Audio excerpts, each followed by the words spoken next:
Davis નામના વિદ્વાને શહેરના લક્ષણોનું વિશ્લેષણ કરીને નગર સમુદાયની રચનાના લક્ષણો સ્પષ્ટ કરવાનો પ્રયત્ન કર્યો છે અને એમણે જે કંઈ રજૂ કર્યા છે લક્ષણો, એ લક્ષણોની આપણે ચર્ચા કરવાના છીએ. એમાંનું પહેલું લક્ષણ છે સામાજિક અનેક વિધતા. એટલે કે નગર સમુદાય છે તો નગર સમુદાયનું જે સામાજિક જીવન છે એ સામાજિક જીવનની અંદર અનેક વિધતા જોવા મળે છે. જ્યારે આપણે ગ્રામીણ સમુદાયના લક્ષણની વાત કરી હતી ત્યારે એમાં પહેલું લક્ષણ આપણે એવું જોયું હતું કે સામાજિક એક વિધતા જોઈ હતી. એટલે કે ગામડાના લોકોની અંદર મોટાભાગે એમનું જે સમાજ જીવન છે એ સમાજ જીવનની અંદર બધી બાબતો એક સમાન પ્રકારની જોવા મળે છે. એનાથી તદ્દન વિરુદ્ધનું લક્ષણ, અલગ આખું ખાસિયત નગર સમુદાયની અહીંયા જોવા મળે છે કે નગર સમુદાયની અંદર સામાજિક જે પાસાઓ છે, સામાજિક પાસાઓની અંદર ઘણી બધી ભિન્નતા કે ઘણી બધી અનેક વિધતા એ રહેલી છે. કારણ કે નગર સમુદાય એક વૈવિધ્યપૂર્ણ સમુદાય છે કે જ્યાં લોકો વિભિન્ન પ્રદેશો અને વિભિન્ન ગામડામાંથી સ્થળાંતર કરીને શહેરની અંદર વસવાટ કરવા માટે આવ્યા હોય છે. એટલે કે આપણે જોઈએ પ્રમાણે કે નગર સમુદાય છે તો નગર સમુદાયની અંદર વસવાટ કરનારા જે પણ લોકો છે એ મૂળ નગર સમુદાયના જ લોકો હોય, મૂળ જે તે શહેરના જ લોકો હોય એવી વસ્તીનું પ્રમાણ ખૂબ ઓછું હોય છે. પણ એ સિવાયની બાકીની જે વસ્તી છે એ બાકીની વસ્તી શું હોય છે? સ્થળાંતરિત થયેલી વસ્તી હોય છે. એટલે કે જુદા જુદા શહેરમાંથી આવેલી વસ્તી હોય છે, જુદા જુદા રાજ્યોમાંથી આવેલી વસ્તી હોય છે, જુદા જુદા ગામડામાંથી આવેલી વસ્તી એ મોટા ભાગે શહેરની અંદર એ વસવાટ કરતી હોય છે. આજે માનો કે આપણે ભાવનગરની આપણે વાત કરીએ તો ભાવનગરની અંદર મૂળ જે ભાવનગરના જ લોકો હોય એનું પ્રમાણ એવી વસ્તી ઓછી હશે. પણ આજુબાજુના જે ગામડા છે એ ગામડામાંથી કોઈને કોઈ પ્રકારે નોકરી માટે, રોજગારી માટે ભાવનગરમાં આવીને રહેવા લાગ્યા હશે.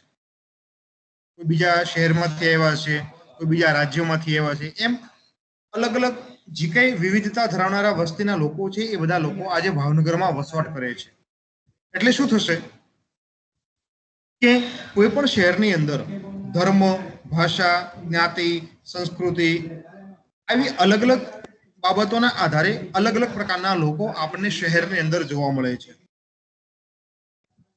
વ્યક્તિગત અને જૂથ તફાવતો, વિચાર અને મતોનું વૈવિધ્ય, વ્યવસાયિક તફાવતો તેમજ સમાજ જીવનના ઘણા બધા ક્ષેત્રની અંદર અસંખ્ય ભિન્નતા કે વિવિધતા આજે આપણે નગર સમુદાયની અંદર જોઈએ છીએ. બરોબર. એટલે ખાસ કરીને આપણે ભાવનગરની અંદર હજુ એટલી બધી ભિન્નતા આપણે કદાચ નહીં જોઈ શકીએ. પણ આજે માનો કે આપણે અમદાવાદની અંદર જઈએ, સુરતની અંદર જઈએ કે મુંબઈની અંદર જઈએ, આ બધા શહેરોની અંદર તમે જોશો કે મોટાભાગે ભારતના જેટલા પણ રાજ્યો છે એ બધા રાજ્યના લોકો એ ત્યાં આવીને વસવાટ કરે છે. એટલે ત્યાં બધા અલગ અલગ રાજ્યોના લોકો, જ્યાંથી લોકો આવ્યા છે ત્યાંનું સમાજ જીવન એ વ્યક્તિ જીવે છે. આજે માનો કે આપણે ગામડામાંથી શહેરમાં જઈએ છીએ તો શહેરમાં જતાની સાથે કઈ આપણે આધુનિક નથી બની જતા. જે વડીલો છે તો વડીલો આજે પણ ગામડામાં જે રીતે જીવન જીવતા એ જ પ્રકારનું જીવન આજે શહેરની અંદર પણ જીવે છે. એટલે કે મોટાભાગે જે તે નગર સમુદાય છે એ નગર સમુદાયની જે સ્થળાંતરિત વસ્તી છે એ સ્થળાંતરિત વસ્તી મોટાભાગે અહીંયા નગર સમુદાયની અંદર સામાજિક પાસાઓની અંદર, સામાજિક જીવનની અંદર એ ભિન્નતા સર્જે છે. શહેરોમાં વ્યવસાયિક ભિન્નતા એ કેન્દ્ર સ્થાને છે અને આવી જે વ્યવસાયિક ભિન્નતા છે એ વ્યવસાયિક ભિન્નતાના આધારે શ્રમ વિભાજનનું સ્વરૂપ પણ મોટાભાગે એ ભિન્ન જોવા મળે છે. કારણ કે આપણે જ્યારે નગર સમુદાયનો અર્થ જોયો હતો ત્યારે જ એમાં આપણે ચર્ચા કરી હતી કે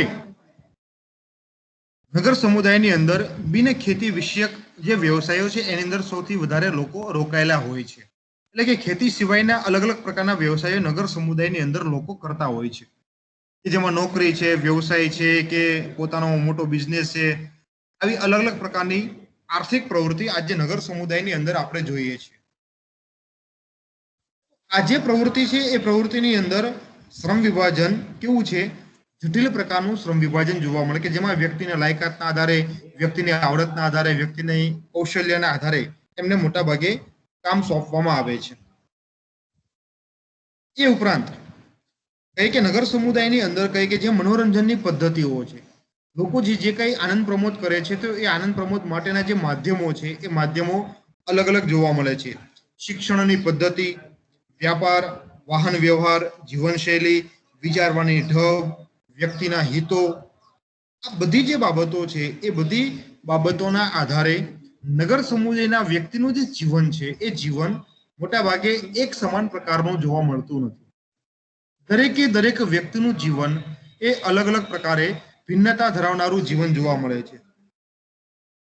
એટલે વ્યક્તિને જેમાં રસ હોય છે, વ્યક્તિને જેમાં આવડત હોય છે, વ્યક્તિને જેમાં ઈચ્છા થતી હોય છે એ પ્રકારનું એ મોટાભાગે મનોરંજન કરતો હોય છે. માનો કે ઉદાહરણ તરીકે કેટલાક વ્યક્તિઓને પિક્ચર જોવાનો શોખ હોય છે તો એ પિક્ચર જોઈને મનોરંજન કરતો હોય છે.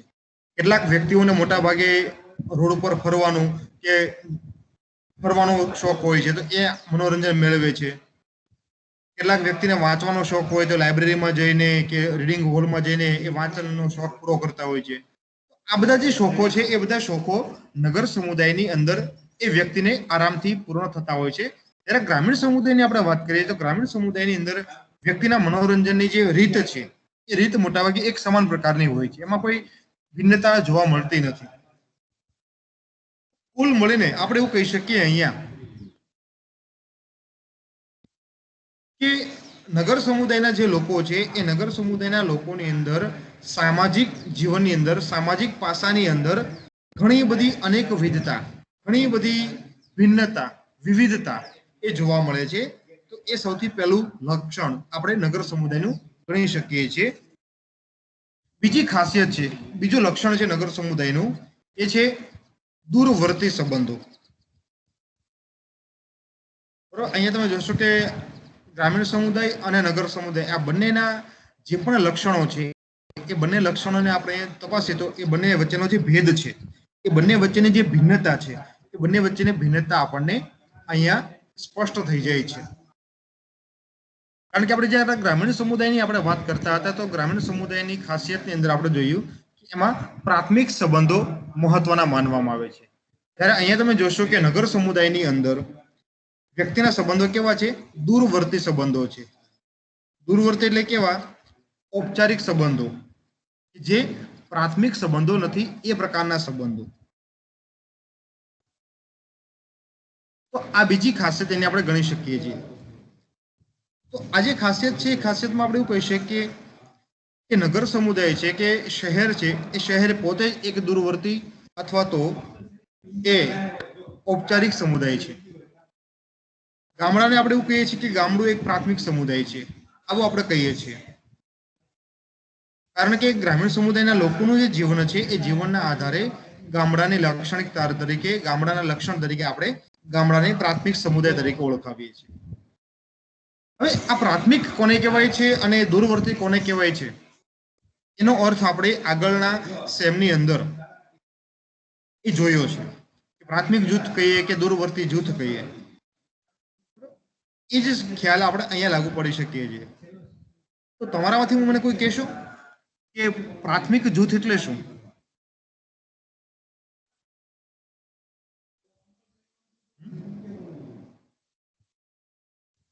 કોઈ પ્રયત્ન કરશે કહેવાનો?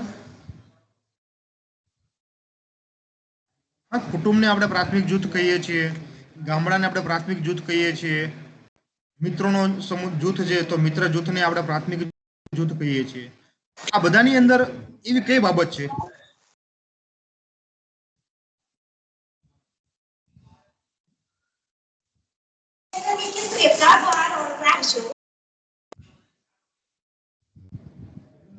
બોલો, કોઈ કહેશો કે પ્રાથમિક જૂથ આપણે કોને કહીએ છીએ અથવા પ્રાથમિક જૂથની અંદર કઈ બાબતો જોવા મળે છે?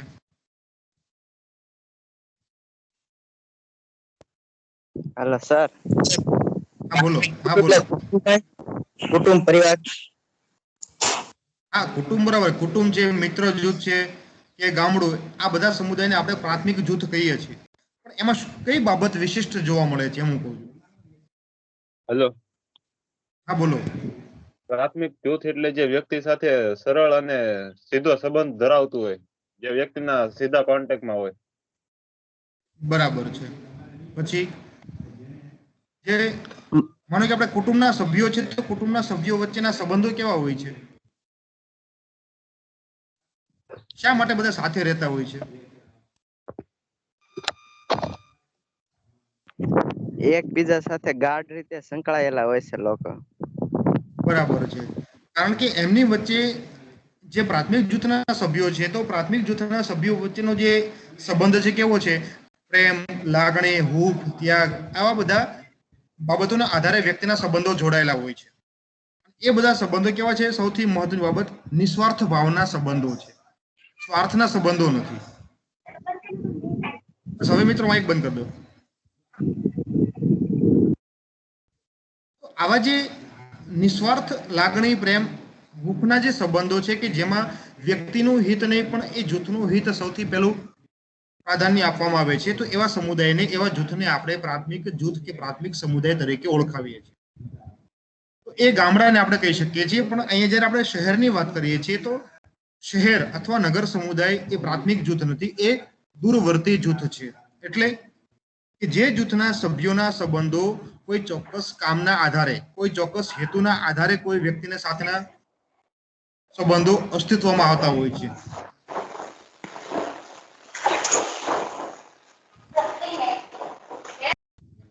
કે જેમાં જે વ્યક્તિ જે જૂથની અંદર જોડાય છે કે જેમની સાથે પોતે સંબંધ રાખવાની શરૂઆત કરે છે, તો એમાં મોટાભાગે વ્યક્તિનો અંગત સ્વાર્થ એ કેન્દ્ર સ્થાને હોય છે. અને એ અંગત સ્વાર્થના આધારે મોટાભાગે એ સમુદાયના સભ્યો સાથે જોડાયેલા રહેતા હોય, તો એવા જૂથને, એવા સમુદાયને આપણે દૂરવર્તી સમુદાય તરીકે ઓળખાવીએ છીએ. તો આપણે સ્વાભાવિક રીતે જોઈએ છીએ કે નગર છે તો શહેર છે, તો એ શહેરની વસ્તી સ્વાભાવિક રીતે ઘણી બધી વધારે હોય છે. અને એ ઘણી બધી વસ્તી વધારે હોવાના કારણે દરેક સભ્યો વચ્ચે પ્રાથમિક સંબંધો એ શક્ય નથી. હા, આજે મને કે આપણે ભાવનગરની આપણે વાત કરીએ તો ભાવનગરની વસ્તી છે આજે મોટાભાગે આમ કહીએ કે હવે 8 લાખની વસ્તી છે ભાવનગરની. હવે એ 8 લાખ લોકો વચ્ચે દરેક લોકો એકબીજાને ઓળખે એવું શક્ય બનતું નથી. આજે હું ભાવનગરમાં રહું છું તો આજે હું 7,99,900 ને એ બધા લોકોને હું ઓળખું એવું મારા માટે શક્ય નથી. ત્યારે ગામડાની અંદર શું થયું કે ગામડાની વસ્તી મોટાભાગે ખૂબ ઓછી હતી. 1000ની વસ્તી હોય, 1500ની વસ્તી હોય, 2000ની વસ્તી હોય. આવું જે નાની વસ્તી ધરાવનારું ગામડું છે તો એ ગામની અંદર બધા લોકો એકબીજાને મોટાભાગે ઓળખતા હોય છે. એટલે કે એમની વચ્ચેનો પ્રત્યક્ષ મોઢા મોઢનો સંબંધ હોય છે. આજે હું ભાવનગરમાં જે વિસ્તારમાં રહું છું તો એ વિસ્તારની અંદર આવેલી જે બાકીના મકાનો છે, કેટલા મકાનો છે, કેટલા લોકો રહે છે, શું કરે, એની મારા વિસ્તારની મને ખબર નથી. ઇવન કે હું જે જગ્યાએ રહું છું મારી સોસાયટી છે, તો મારી સોસાયટીના લોકોની પણ મને ખબર નથી. તો બાકીના જે કઈ વિસ્તારો છે ભાવનગરના, કે હું માનો કે કાળિયાબીડમાં રહું છું તો પછી મને કુંભારવાડામાં કોણ રહે છે, આનંદનગરમાં કોણ રહે, ભરતનગરમાં કોણ રહે, એ વિસ્તારની અંદર મને કોઈ ખબર હોતી નથી. એટલે કે એ સંદર્ભમાં જે ભાવનગરનો જે વિસ્તાર મોટો છે એ મોટા વિસ્તારના કારણે દરેક વ્યક્તિ એકબીજાના સંપર્કમાં આવે, એકબીજાને ઓળખે એ જરૂરી નથી, એ શક્ય નથી. એટલા માટે જે સમુદાયની વ્યક્તિને જે પ્રકારની જરૂરિયાત છે, જે પ્રકારનો સ્વાર્થ છે, જે પ્રકારના એમને હિત સંતોષવા છે, એ પ્રકારની જરૂરિયાતના આધારે, એ પ્રકારના હિતના આધારે જુદી જુદી જગ્યાએ મોટાભાગે વ્યક્તિ પોતે જોડાય છે. આજે માનો કે તમે બધા વડિયા કોલેજના સભ્ય બન્યા છો. શા માટે બન્યા છો? કે તમારી જે શિક્ષણની જરૂરિયાત છે, એ શિક્ષણની જરૂરિયાત તમારે પૂરી કરવા માટે તમે એ કોલેજે આવીને એક વડિયા કોલેજના જે શિક્ષણ સંસ્થા છે, એક ઔપચારિક માળખું છે, એ ઔપચારિક માળખાના તમે સભ્ય બન્યા છો. જેવી તમારી જરૂરિયાત પૂરી થશે એટલે તમે વડિયા કોલેજમાંથી તમે વિદાય લઈ લેશો અને ફરી કોઈ નવી ડિપાર્ટમેન્ટમાં જશો, કે બીએડ કોલેજ કરવા જશો તો બીએડમાં જોડાશો, કે કોઈ નોકરીમાં જોડાઈ જશો. એટલે કે એ સંદર્ભમાં અહીંયા દૂરવર્તી જૂથ છે, તો એ દૂરવર્તી જૂથના જે સભ્યો છે એ સભ્યોનું જે સભ્યપદ છે, એ સભ્યપદ એમની જરૂરિયાતના ધ્યાનમાં રાખીને એ વ્યક્તિ જોડાતો હોય છે.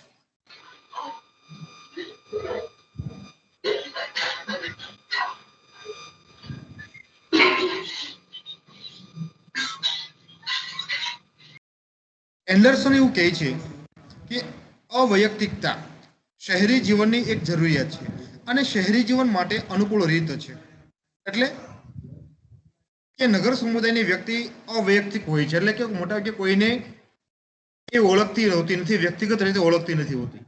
નગર સમુદાયમાં વ્યક્તિ ઓળખતી હોય તો શાના આધારે ઓળખે? વ્યક્તિનો જે દરજ્જો છે, વ્યક્તિનું જે કામ છે, એ કામના આધારે, વ્યક્તિના દરજ્જાના આધારે એ ઓળખતી હોય છે. શહેરીજનો પોતાના વિવિધ હિતો સંતોષવા માટે દૂરવર્તી જૂથો પર આધાર રાખે છે અને આવા જૂથોમાં દૂરવર્તી સંપર્ક અને સંબંધો હોય છે. પારસ્પરિક સંબંધ દરજ્જા સાથે સંકળાયેલા સામાજિક ધોરણો દ્વારા નક્કી થયેલા હોય છે. મોટા મોટા પ્રત્યક્ષ સંપર્કમાં પણ માત્ર ભૌતિક નિકટતા હોય છે, તેમાં બિન અંગતતા કેન્દ્ર સ્થાને હોય છે. કામ પૂરતા અને હિત પૂરતા મર્યાદિત સંબંધો એ નગર સમુદાયના લોકોની એક પાયાની આવશ્યકતા, એક અનિવાર્યતા, એક મહત્વનું લક્ષણ એ માનવામાં આવે છે. એટલે કે અહીં સંપર્કમાં મુખ્યત્વે અજાણ્યા અને અપરિચિત માણસો સાથે હોય છે. કારણ કે વ્યક્તિ જે જૂથમાં જોડાય છે તો એ જૂથના બધા સભ્યો કઈ એકબીજાને પહેલેથી ઓળખતા નથી હોતા. આજે માનો કે તમે કોલેજની અંદર જોડાયો છો, જ્યારે પહેલા સેમની અંદર એડમિશન લીધું છે તો ત્યારે કઈ તમે બધા પરિચિત લોકો સાથે સીધા સંપર્કમાં નહીં આવ્યો. તો તમે માનો કે પ્રિન્સિપાલને મળ્યા હશો, ક્લાર્કને મળ્યા હશો, કે બાકીના અધ્યાપકોને મળ્યા હશે. તમારી કોલેજ શરૂ થયા પછી તમારા ક્લાસના જે બાકીના મિત્રો હશે એમને મળ્યા હશો. એ બધા લોકો તમારા માટે કેવા છે? અજાણ્યા છે, અપરિચિત લોકો છે. તો એ સંદર્ભમાં અહીંયા કે વ્યક્તિ મોટા કે જ્યારે સંપર્કમાં આવે છે ત્યારે અપરિચિત વ્યક્તિ સાથે સંપર્કમાં આવે છે. વ્યક્તિ દિવસ દરમિયાન અનેક લોકોના સંપર્કમાં આવે છે, પરંતુ તેમાંથી ખૂબ જ ઓછી વ્યક્તિઓને પોતે ઓળખે છે. આજે માનો કે તમે ભાવનગરમાં આવો અને ભાવનગરમાં તમારા કામ માટે તમે જે જગ્યાએ જાઓ છો, આજે માનો કે તમારું બેંકનું કામ છે, તો બેંકમાં તમે જાઓ છો તો બેંકમાં તમે મેનેજરને મળો છો, કેશિયરને મળો છો, કે બાકીના સ્ટાફને મળો છો અને તમારું કામ પૂરું કરો છો. ત્યાર પછી તમારે વસ્તુ લેવી છે તો વસ્તુ લેવા માટે તમે મોલમાં જાઓ છો. તો મોલમાં જેટલા પણ લોકો છે એ બધા લોકો સાથે તમે આંતરક્રિયા કરો છો, ટચમાં આવો છો. કાં તો તમે માનો કે આપણી મેઇન બજાર છે અને મેઇન બજારમાં જાઓ તો, અને અંતે તમે રાત્રે ઘરે જાઓ છો. તો આખા દિવસની અંદર તમે જેટલા પણ લોકોને મળ્યા છો તો એમને તમે યાદ કરશો કે આજે હું કોને કોને મળ્યો. તો એમાં જેટલા લોકોને મળ્યા છો એમાંથી ખૂબ ઓછી વ્યક્તિ તમને યાદ આવશે. એટલે કે જ્યાં જ્યાં સંપર્ક થાય છે ત્યાં પણ એકબીજા વિશે મર્યાદિત પરિચય મેળવે છે. આ પ્રકારના સંપર્કમાં એક પ્રકારની ઉદાસીનતાનું વલણ વિકસે છે કે જો કે ઉપર છેલ્લી નમ્રતા અને વિવેકનો ગુણ કેળવાય છે. એટલે કે મોટાભાગે આપણે કહીએ કે નગર સમુદાયના લોકો કે બહુ પોલીસ લોકો હોય છે, સોફિસ્ટિકેટેડ લોકો હોય છે, કે ઉપર છેલ્લો વિવેક કરે છે. હા, કદાચ આપણે તમે જોતા હશો કે કદાચ રસ્તે આપણે જતા હોઈએ અને કદાચ કોઈના ભૂલથી આ કોઈ આપણી સાથે ભટકાય છે, ટકરાય છે, તો આપણે કે ભાઈ સોરી, ઇટ્સ ઓકે, આવું કહે છે કે મને માફ કરજો, મારે ભૂલ થઈ ગઈ. આવા બધા શબ્દો કે ને આપણે વિનમ્રતા પૂર્વકના જે શબ્દો કહેવાય એ વિનમ્રતા પૂર્વકના શબ્દોનો ઉપયોગ ઉપર છેલ્લી રીતે એ કરતા હોય છે. ભલે કદાચ મનમાં આપણે કીધું કે આ હામો ધોડ્યો આવ્યો, એમ મનમાં કહેતો હશે, પણ એ આપણને સામે તો એમ જ કહેશે કે સોરી, મારે ભૂલ થઈ ગઈ, આવું કહેશે આપણે. એટલે કે ઉપર છેલ્લી જે વિવેકતા છે, કે જે કઈ નમ્રતા છે, એ પ્રકારના નમ્રતા એ મોટાભાગે લોકોની અંદર કેળવાય છે. પરિચિત અને અપરિચિત લોકો પ્રત્યેક ભિન્ન પ્રકારનું વર્તન દાખવે છે. અપરિચિત વ્યક્તિ સાથેના સંપર્કના લીધે પરિચિત વ્યક્તિઓ પ્રત્યેના વર્તનમાં પણ યાંત્રિકતા અને કૃત્રિમતા આવે છે. એટલે કે નગર સમુદાયની અંદર કેટલાક લોકો આપણા પરિચિતો હશે તો એમની સાથે અને અપરિચિત લોકો સાથે આપણે જે પણ પ્રકારનો સંપર્ક કરીએ છીએ એ સંપર્કની અંદર આપણે ઓળખીએ છીએ એમની સાથે જેવો વ્યવહાર કરીએ છીએ એ, અથવા તો જેને આપણે નથી ઓળખતા એમની સાથે આપણે જેવો વ્યવહાર કરીએ છીએ એ બંને વ્યક્તિ અંદર સમાનતા આપણે એ દાખવીએ છીએ. ટૂંકમાં નગર સમુદાયમાં દૂરવર્તી સંબંધોની ઔપચારિકતા અને કૃત્રિમતા એ વિકસેલી હોય છે. લોકોનું જીવન છે એ ઘડિયાળના કાંટાની મારફત આખું યંત્રવત જીવન ચાલતું હોય છે. તો આવું જે આખું જે જીવન છે એ જીવનની અંદર આપણે એવું કહી શકીએ કે નગર સમુદાયની જેટલી પણ વ્યક્તિઓ છે એ બધી વ્યક્તિઓના જે સંબંધો છે એ દૂરવર્તી, ઔપચારિક, ઉપર છેલ્લા એમના સંબંધો જોવા મળે છે.